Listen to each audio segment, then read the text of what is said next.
Today, what we worked on was being with sensations as pleasant, unpleasant, or neutral in our mindfulness practice, and also recognizing that sensations and experiences are complex, that they might be a combination of all three of those things, pleasant, unpleasant, and neutral.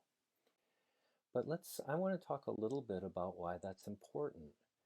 And I think central to recognizing pleasant, unpleasant, and neutral as part of the human experience is it also recognizing that, of course, and it seems obvious, but we're drawn to the pleasant, we want more of it, and we tend to avoid the unpleasant, we want less of it.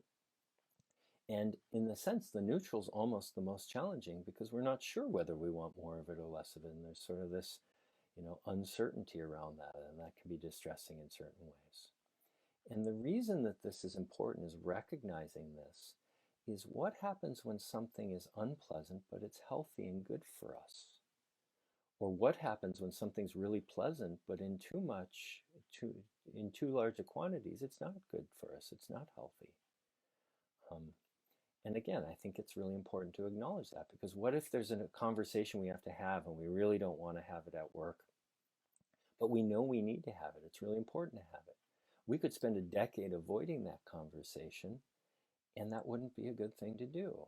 And so there's an instance of we moved away from something that we experience as unpleasant, but if we would have just had the conversation in the first couple of months that we could have had it, we could have maybe saved ourselves 10 years of avoiding it.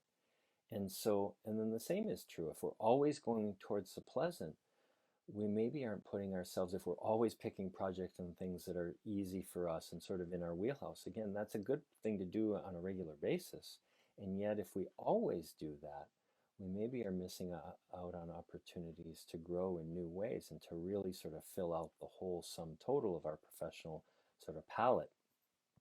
I think these are really important things. And then there's the neutral. The neutral sometimes is, oh, we don't know, so we just sort of like tuck it away in our experience and we avoid it completely because I don't know how I feel about it. I don't know if I like it or don't like it.